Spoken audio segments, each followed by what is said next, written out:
I caught a lady stealing, and she threw 2-liter soda bottles at my head for calling her out.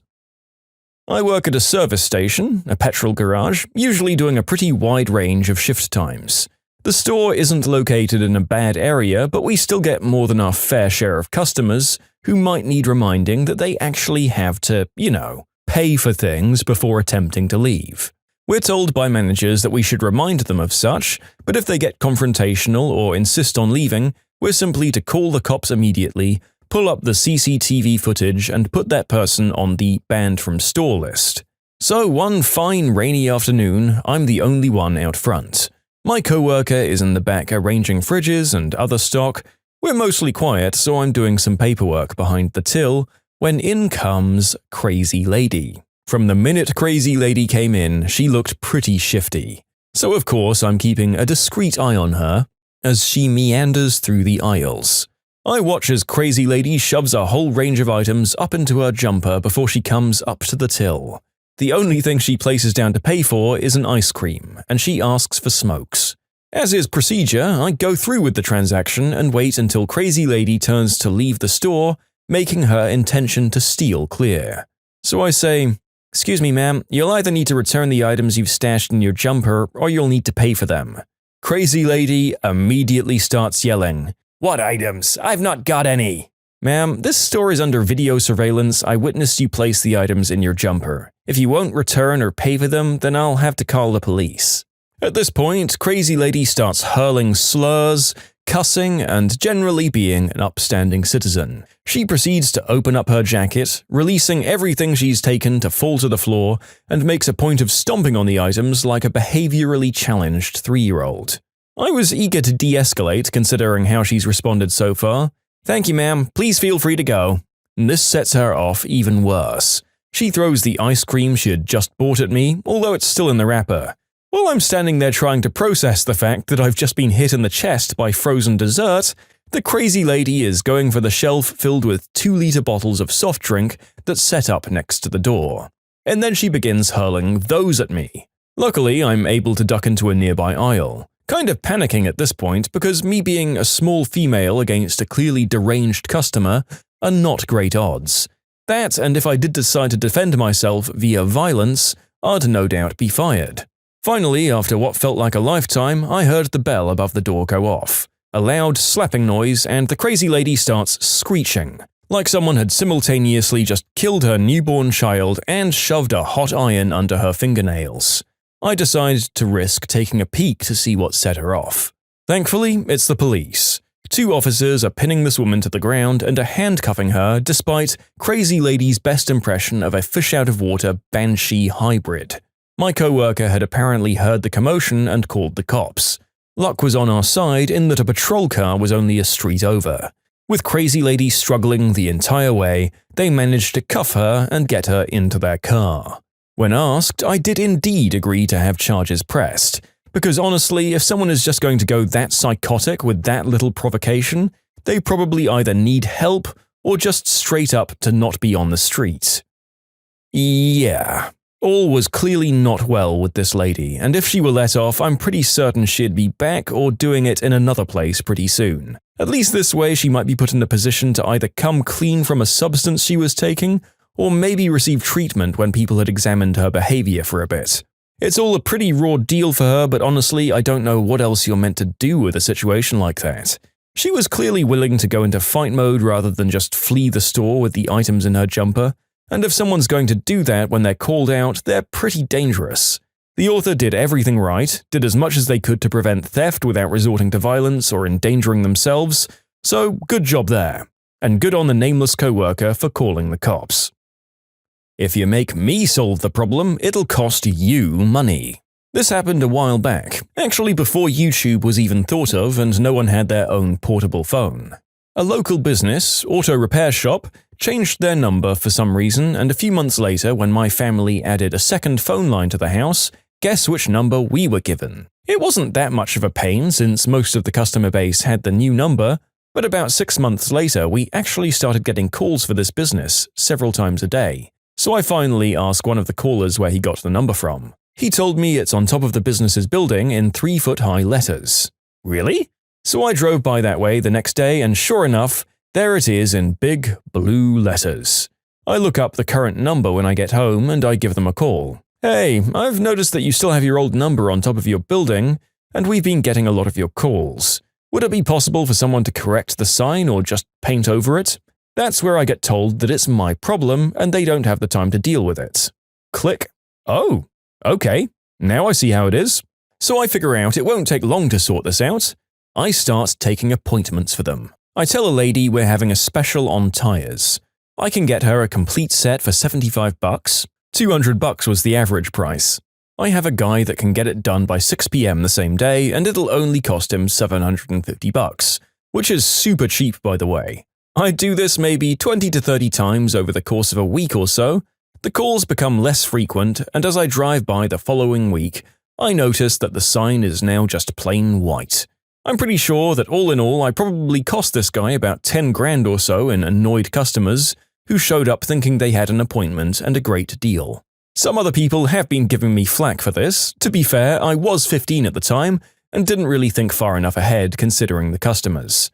I was just fed up with the jerk owner and figured if he had a bunch of annoyed customers on his doorstep, it might get his attention since asking nicely didn't work. Yep, it was kind of a jerk move, but sometimes you don't think about every angle. What do you think on balance? Am I the bigger jerk? Well, yeah, I can see how the punishment here was not proportionate to the crime, and that our teenage author might have gone a bit overboard. The people in the auto shop were surly jerks with a baffling lack of care about their business, but 10 grand and a score of heavily inconvenienced people are a bit of a steep price and a lot of collateral damage. Better just to hang up and probably make these people annoyed enough to call a different shop.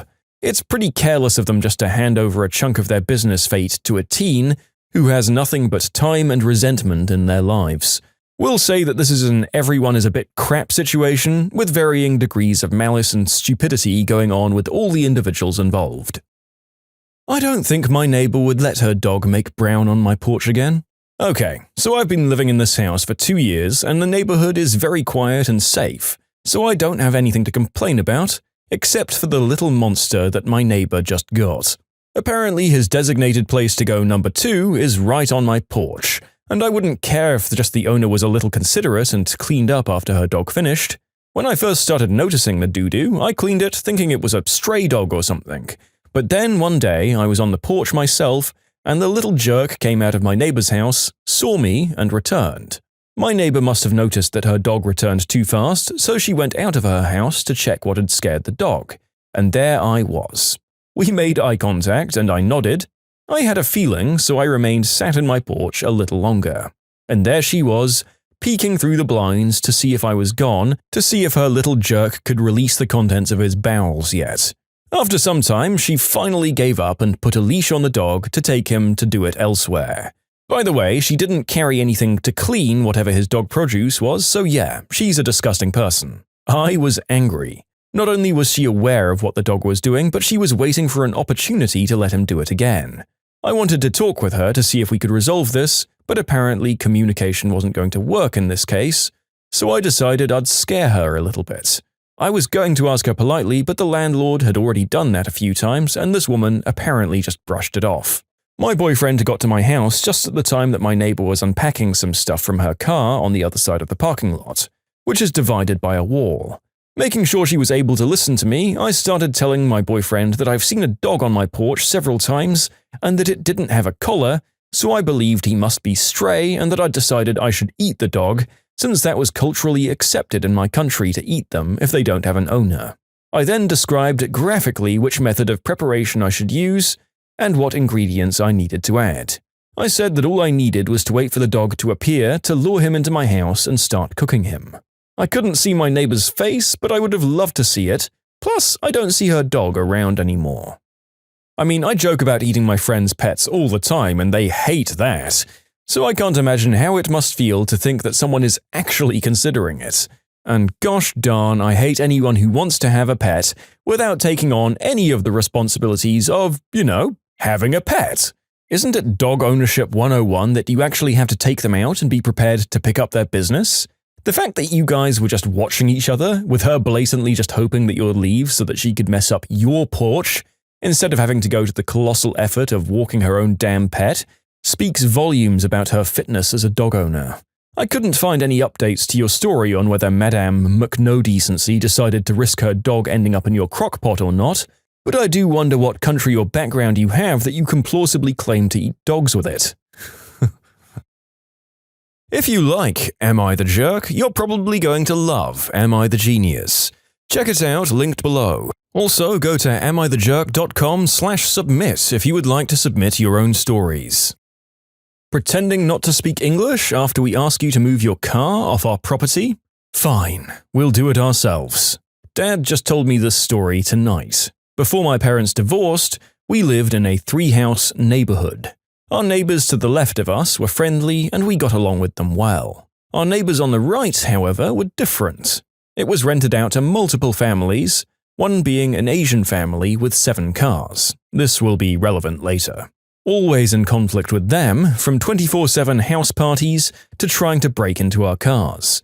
The family always caused trouble for whatever reason, dysfunctional and probably in debt with how many cars they had between 4 people. There was a particular tree on our property that my dad always parked his car under. It was obvious and known that this was my dad's spot. One evening, my dad comes home to find the Asian neighbors have parked their car in his spot. A dead car that they didn't use anymore because they probably couldn't afford to fix it. So they decided our property was the best place to leave it to rot. My dad knocked on their door and asked them to move it so he could park, but the gentleman at the door said in a thick accent, "Sorry, no English, no speak English," which was obvious bullcrap. My dad was not amused. He told them, "All right, just move your car or I'll call someone to have it towed." 2 weeks go by and the car is still there. 3 weeks later and they haven't moved the car. My dad gets fed up. They may have 7 cars, but that didn't mean they could park on our property. So he decided to take matters into his own hands. He rented a tow truck and waited for the family to be out of the house. He hooked up the car and drove it out to a random parking lot in the shopping center nearby and left it there. Next day, the neighbor came by. "Hey man, do you know what happened to my car?" Perfect English, not a trace of an accent at all of a sudden. Surprise, surprise. My dad played dumb about it. "I thought you couldn't speak English." "Sorry man, I don't know what happened to your car. If you moved it though, thank you, I appreciate it." Our neighbor couldn't do much because he didn't have any proof that my dad did it. Didn't talk to us or park in our spot ever again. Yeah, honestly, if you're going to blatantly be a bad neighbor and feign complete ignorance of what you're doing wrong, then the people playing the same card back to you is about as good as you can expect. Although the comedic side of my brain is just imagining that the dad is a massive racist and has just talked to 2 completely different people who he isn't able to tell apart. But given that most people are actually better than that, we'll put it down to the neighbors being the jerks. I will say that if this parking space was on your property, as you briefly mention at one point, you could have actually called to have it towed at their expense once you found out that they weren't willing to play ball. Oh well, hope they found it, or it got tracked to whoever was on the license plate. Am I the jerk for telling my fiancée that she's not the breadwinner if she's not footing the bills in front of our family and friends? My fiancée and I moved in together shortly before we got engaged. Before we did, we discussed how we'd split the housework and bills. 50-50 down the middle with some wiggle room for when the other needs help. When we moved, it was into her parents' 2-story garage that they converted into basically an apartment. They offered a low rent, $700 total, and pitched in for the electronics and internet so that we could save money for our own place and wedding. My fiancée earns more than me, and that's cool. I'm proud of her. Before we moved in together, it always seemed like she was living paycheck to paycheck, and I chalked it up to the apartment she had prior, having insane rent. She stuck to the 50-50 arrangement at first concerning bills, but she missed them often, and I had to remind her about it. Then after we got engaged, she was back living paycheck to paycheck, either missing or very late with her part of the rent monthly. The 2 utilities we pay, groceries, late with her car payments. Her parents have talked to me multiple times about rent, and I've covered her missing portion to get us caught up, and then tried talking to her. It always turns into her saying we should just move if her parents are going to hound us. I told her we're lucky it's her parents because anywhere else would have kicked our butts out on the street.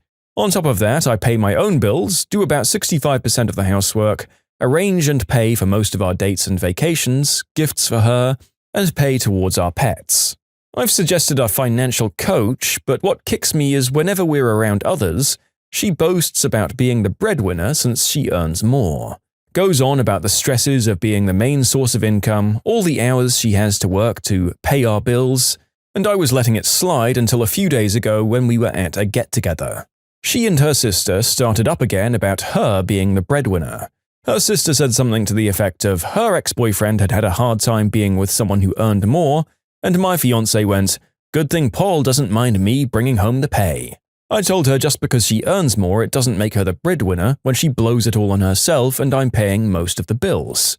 She's embarrassed now and keeps saying I made her look bad and got her in trouble with her parents because they want to see what she spends her money on each month. But I don't think I did anything wrong. Am I the jerk? Okay, as an update, last night I was ready to just postpone the engagement. As of this morning, after a lot of talking and things coming to light, we're broken up.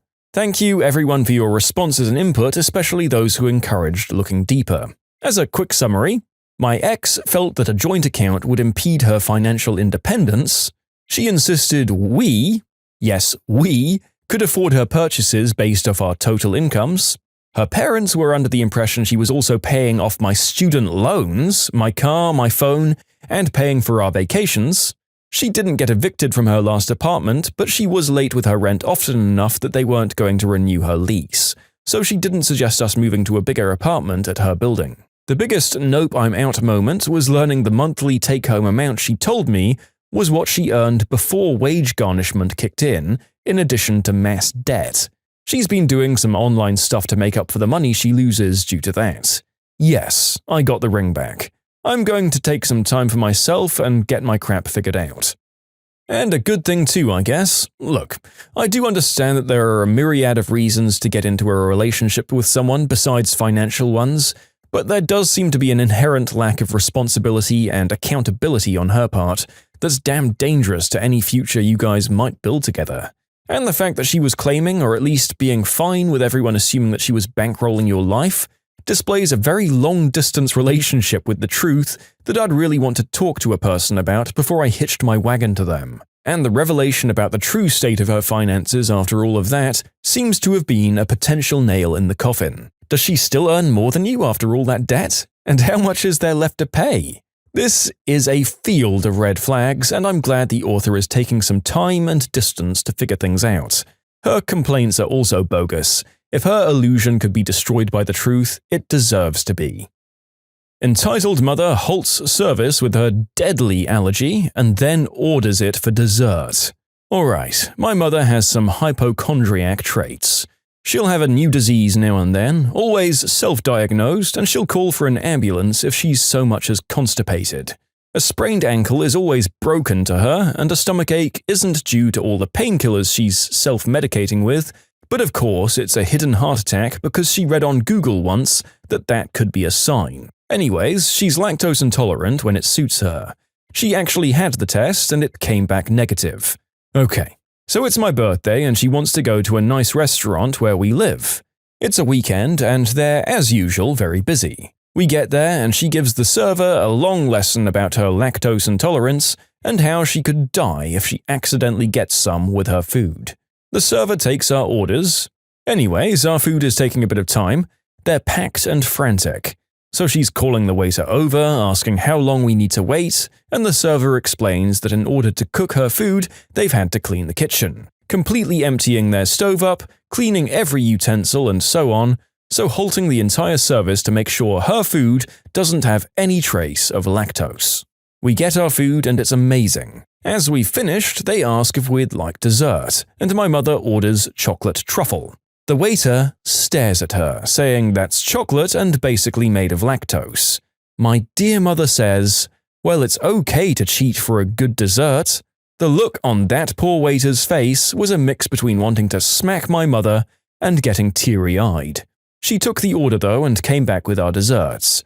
I've never been more ashamed in my life. I never went back there. Your mother sounds like she'd be on any given waiter's top 10 lists for the worst customers of all time. I also kind of saw red when you said she was dictating a restaurant that she wanted to go to for your birthday. People like her are the reason that a lot of other people with actual allergies aren't taken seriously. So somebody should congratulate her for her massive footprint on diners and servers everywhere. I know she's your mum, but she sounds as annoying as all heck, and I imagine if she were mine, I would fight tooth and nail against ever taking her out to eat anywhere. When you subscribe, make sure to hit the bell to turn on notifications. Put the playlist on in the background to finish listening to all the stories. Or if you want to check out some great music, check out easymode.com. If you like Am I the Jerk, give Am I the Genius a shot. Everything linked in the description.